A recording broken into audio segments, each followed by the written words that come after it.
大将何これ。うわっ、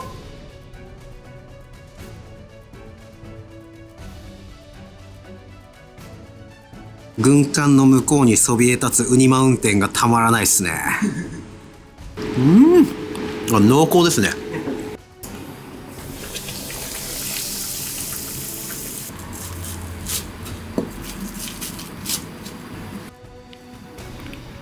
アジフライですね。でかい。一番最初に教わったのが青柳なんですよ。綿出したり塩で洗ったりとかそれぐらいしかさせてもらえなかったんですけど、仕込みって面白いなっていうのはこの青柳の仕込みでこうあったんで、思い入れはありますよね。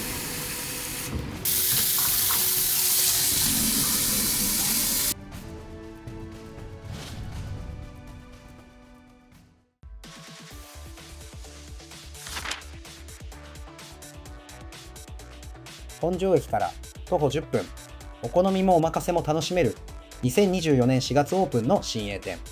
31歳の若大将小林智明氏はプロサッカー選手を目指し、スペイン・バルセロナでもサッカー留学をしたが夢を諦め、寿司職人の道へ足を踏み入れた異色の経歴を持つ。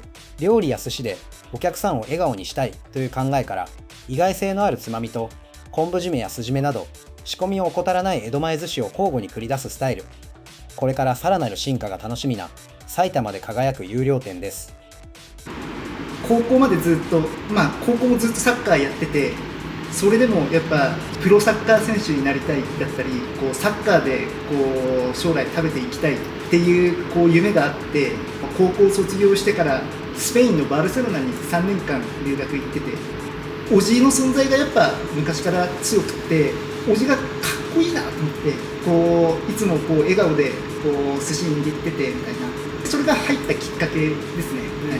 20代のうちに店を出したいっていう目標があって、でなおかつ自分は一回夢を諦めてるんで、サッカー以上に熱い思いでやんないと独立もできないと思ってたし、独立が最後じゃなくて、これからもっともっと美味しいものをお客様に出さなきゃいけないし、お客様を笑顔にさせてあげたいっていうこの一心ですよね。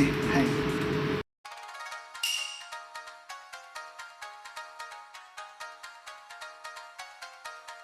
これマダイの煮こごりですね。中にオクラとみょうがとあと大葉を絡ましてあります。清涼感すごいですね。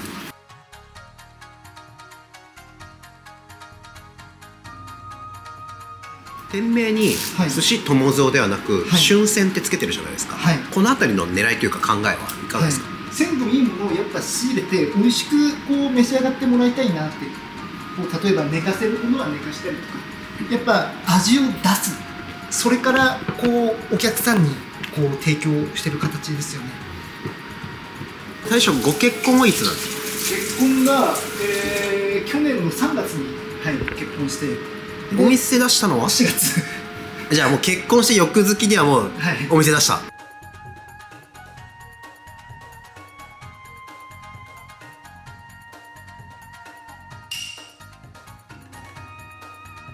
小柴のタチウオです。うまっ。寿司友蔵さんは、仕入れはどこからされてるんですか？仕入れは高崎に市場があるんですけれど、そこから日本全国のものを入れます。昔から可愛くしてもらったお魚屋さんがいるんで、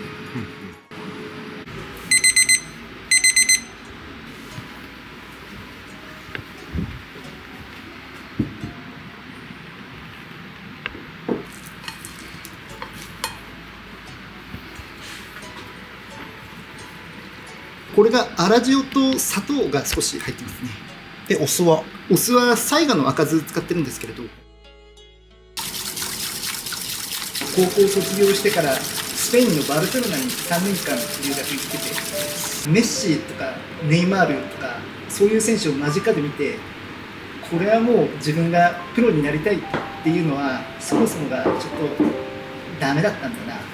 まだ若いうちだったら切り替えが効くんで、諦めて長くやっていける仕事にたどり着いた感じです。おじの存在がやっぱ昔から強くて、おじがかっこいいなと思って、こういつもこう笑顔でこう寿司握っててみたいな、それが入ったきっかけですね。はい。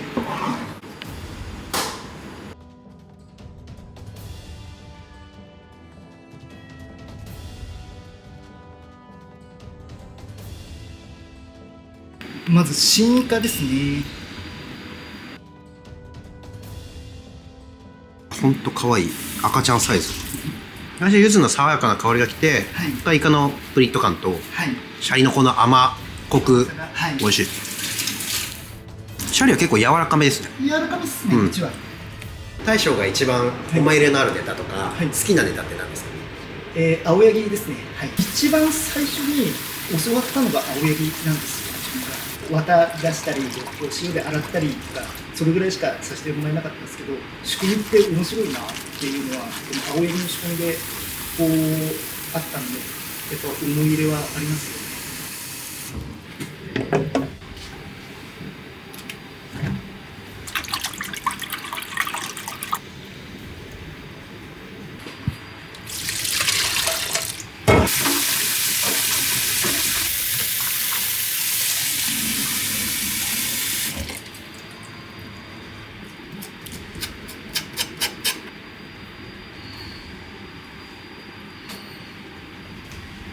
青柳の仕込みのポイントは、はい、友蔵さんでいうとどんなところでしょうか？こう塩加減ですよね。はい。青柳ですね。反り立ってます。はい、どこの工程でこうなるんですか？茹でてる段階ですよね。塩がこう甘いとこうならないんですよ。全然しなってないですね。元気ですね。うまい。口の中でこのバウンドする食感と香りがたまらないですね。これ生姜買ってきて自分でつけてるんですか？そうですね、はい。根生姜のガリですね。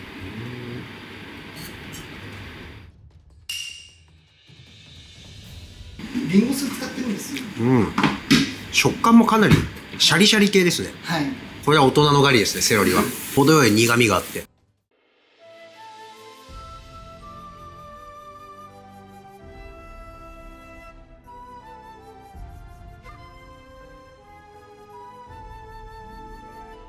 エボダイですね。見た目的に脂乗ってますね。この時期のエボダイはこう柔らかいですよね、すごく。自分も積極的に使ってるネタの一つなんですけど、一滴ぐらいなんだけど、かぼすもこう絞ってさっぱり召し上がってもらえる。すだちじゃなくてかぼす。かぼすなんですよ。本業者でも結構かぼす作ってる農家さんがいるみたいです。地元のかぼす。はい。やっぱこう時期のものは使いたいな。めちゃくちゃうまいです。美味しいですよね。はい。柔らかい。はい。でも筋間結構あっさりですよね。あっさりめですね。はい。こうやっぱシャリとこう合わせたいんで。これエボダイ美味しいです。ありがとうございます。かしこまった寿司屋じゃなくて自然と笑えるよねっていう、そんな寿司屋を作れたらいいかなって。レイールっていう言葉があるんですけど、笑うっていう意味なんですけど、せっかく食べるなだったらこう笑顔にしてあげたいなって。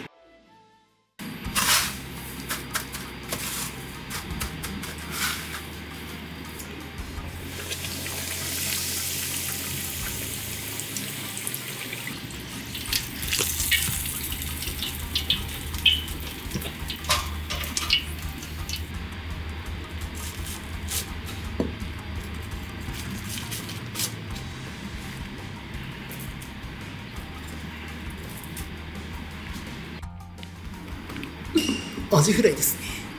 でかい。山口県のアジですね。本当に刺身用のアジなんで、火が入らないぐらいでストップしてますね。いつもお任せで出てくるのは一人前でこの半身サイズですか？そうですね。はい。でかっ。ボリュームがすごいですね。うまっ。柔らかい。軽いですね。はい。ふわふわ。タルタルも自家製です。自家製ですね。ピクルスから作ってるんですよ。へえ。何が入ってるんですか、これは？ビーツ、キュウリ、ニンニク、あとセロリも入ってます。ちょっとレアというか、まだ生っぽい感じもあって。はい。じゃあ次タルタルでいただきます。うまっ。レイール的な美味しさですよ。あ、そうですか。みんなが美味しく食べれる。はい。本当にふわふわエアリーなので、軽いですね。この軽さは、味の個体もあるし、パン粉とか揚げ時間とか温度とか、この辺によってもやっぱ変わってくるんですか？やっぱ変わりますね。でもまあ味のポテンシャルがほとんどですけど、ランチの方が11時半から2時まで、夜が5時から10時まで営業してます。定休日は？定休日は毎週水曜日と、あと月の第1火水ってちょっと連休いただいちゃうんですけれど、特に一斉スタートではなく、お客さんの都合に合わせて好きな時間に入れるっていう感じでいいですか？そうです。はい。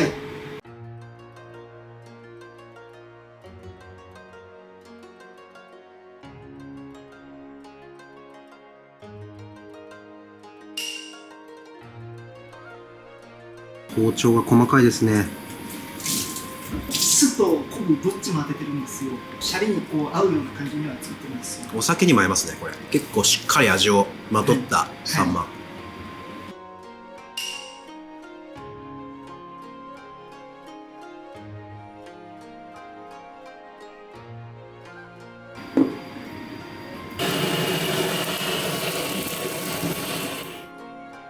ちらが高部です。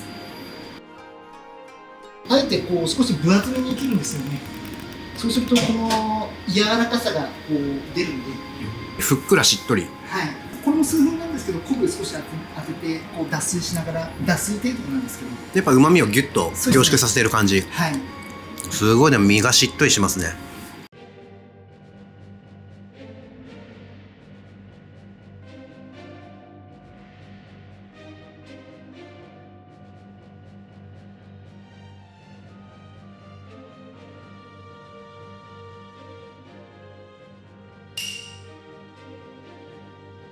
200キロは超えてるマグロなんで、あえて醤油じゃなくて塩でこう提供してます。ブリッとこう肉厚な食感も感じられつつ、口どけがよく。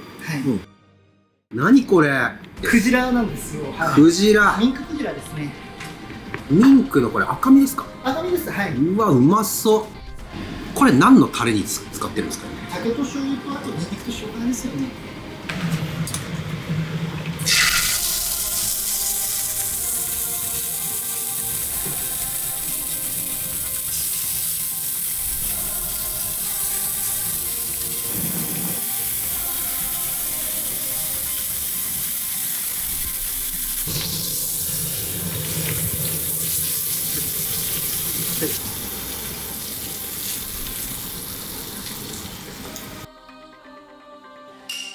ミンククジラのステーキですね。初めて見ました。コース料理に変化っていうのがこう必要なんで。うわ、大将何これ？うまっ。動物の肉。これはちょっとたまげました。再びのレイールですね。そうですね。レイールですね。クジラのステーキはもちろん毎日あるわけではないと思うんですけど、これ視聴者の方で友達さん来られる方は、ちょっとマストで食べてほしいですね。ありがとうございます。調理工程を見てうわーって言ってほしいですね。はい。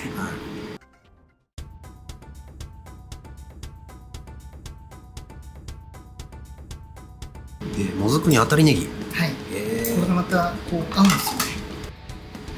すよね。肝づくりですね。うまそう。クジラステーキの後にこれ出てくると最高の流れですよね。はい。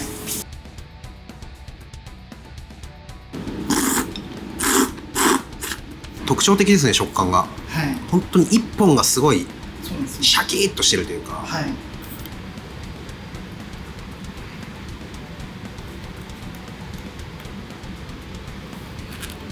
これは結構寝かせてる。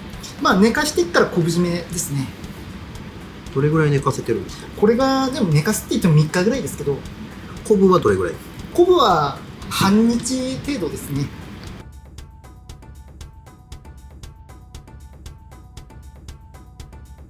こちらがサワラですね。今日のサワラはどこのサワラ？今日は宮城県ですね。宮城。はい。後半ちょっと油の余韻がふわっと口の中に広がっていく。いや、カボスいいっすね。いいっすよ。本当によく合うんですよ。このカボスの感じでフレッシュ感が戻ってくる感じありますね。はい。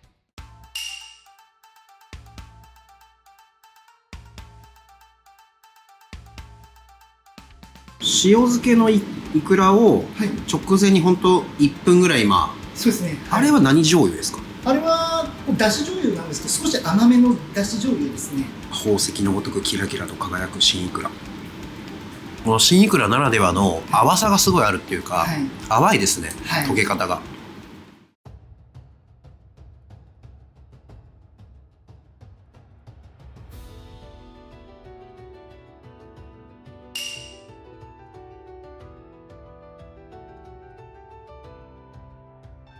うわ、うまっ。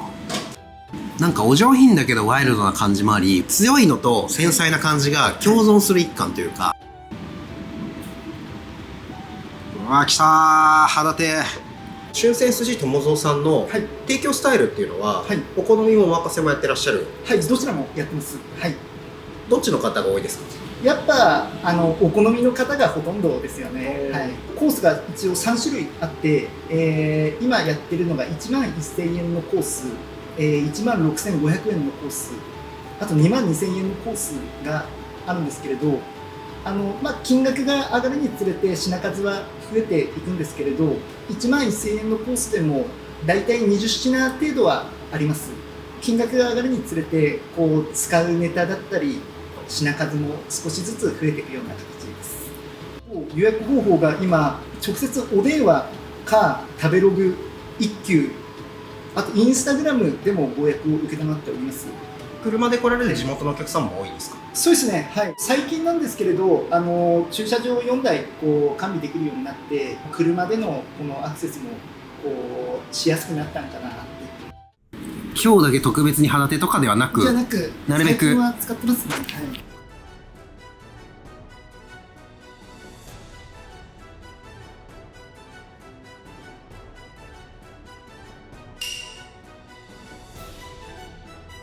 軍艦の向こうにそびえ立つウニマウンテンがたまらないですね。まさにレイールですね。レイール来ました。はい、この肌手はお任せの場合、はい、1万6500円のコースに入ってくるネタですよね。はい。とろっとろ。濃厚ですね。なんかちゃんとクリーミーな感じもありつつ、はい、でも紫っぽいこの粒デカのちょっとビターな感じもありつつ、はい、でこれなんか大人のウニって感じ。大人の贅沢。はい、いやでもレイールだわこれは。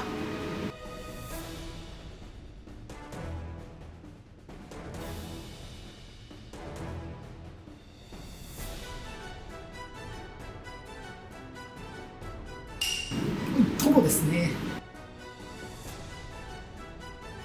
じっとり溶けてシャリッと馴染んでいく。噛めば噛むほどもう甘く広がっていく。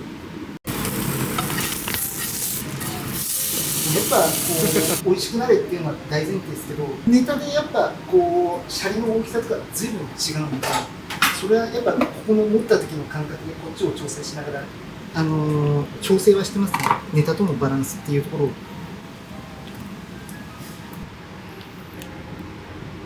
穴子ですね。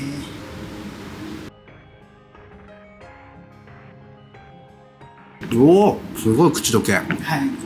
1時間以上炊くんですけど、ずいぶん甘みをつけて炊くんで、あえてこう甘いタレつけずにこう塩と柑橘とすっきりこう召し上がってもらえるように。友蔵さんで1位2位を争う人気のネタって何ですか？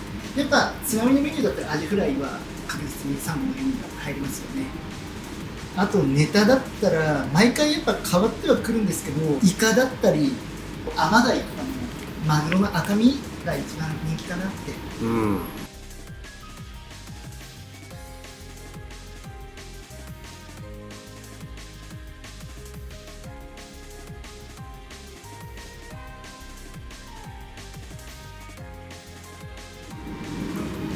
こちらから煮ホタテですね。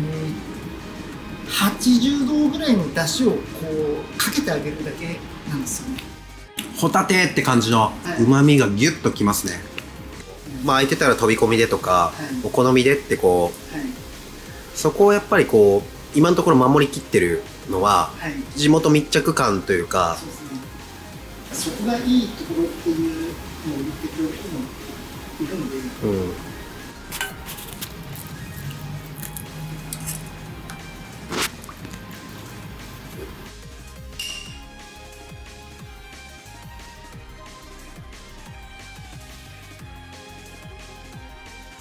ほっとしますね。美味しい。これ味噌？はい、くるみ味噌ですね。軽井沢でやってたんで。なるほど、はい、修行時代の。はい、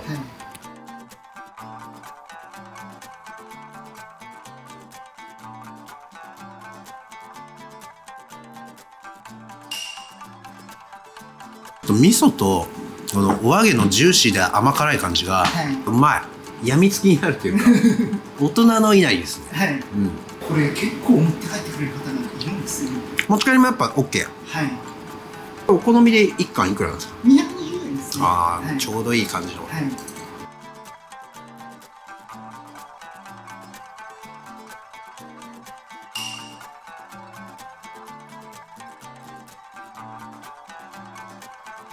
ほんのり甘い。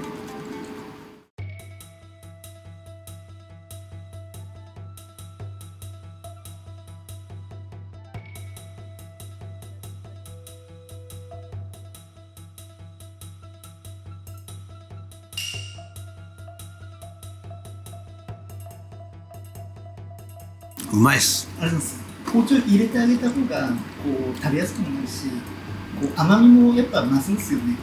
噛めば噛むほどタコのエキスというか、はい、タコジュースが口の中で大洪水を巻き起こしてくるというか。一応これで作った酢だことかも今あるんですよ。いや、酢だこあります？ありますよ。はい、食べていいですか？今日のお品書き今見させてもらって、タコあって、はい、美味しいですね。で、つまみで酢だこも作ってるんですよね。人気ですよ。からのそれもらっていいですかみたいな、はい、この掛け合いはなんかお好みの良さというか、ちょっと町寿司っぽい感じというか、はい、ちょっとしたお客さんの反応で出せるものとかもいろいろあったりするんですよ。今なんか寿司屋の醍醐味を体感しました。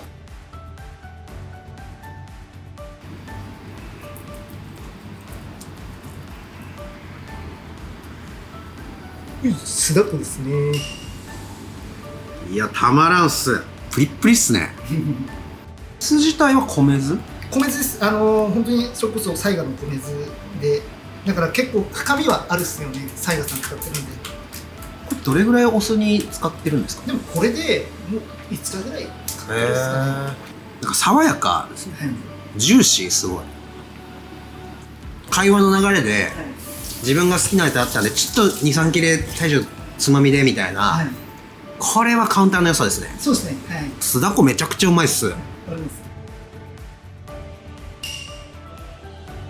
お米が群馬県の沼田市のこの水の流れっていうコシヒカリのブランド米ですね。オーガニック米なんですけど、はい、三温糖と粗塩サイダーの九重さん、はい、和歌山、はい、九重サイカさんの赤酢1種類。はい。三温糖っていうのは、はい、ニュアンスで言うとどういう砂糖なんですか？ちょっとコクがあるっていう感じですよね。友蔵さんのシャリは、コク甘系ですね。はい。自分がやっぱ料理全体的に意識してることは、この味にこう到着させるまでに、例えばこの酸っぱさでもいいんですけど、砂糖も入れなければ普通にこの酸っぱさがたどり着くじゃないですか。だけどここにこの行き先に例えば塩いっぱい入れて、で砂糖もいっぱいそれなりに入れてあげると、やっぱこの中にこのコクみが出るので、それにこの米の甘みだったり、魚の脂だったり醤油だったりが入ると、より一層深みのある一貫になるんじゃないかなって意識しながら常にやってるんですけど。黒蜜？そうですね、これ和三盆の蜜なんですよ。和三盆だけで作った蜜ですね。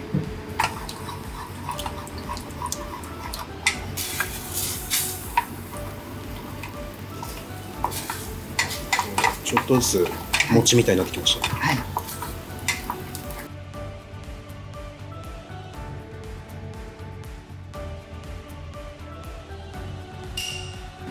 わらび餅ですね。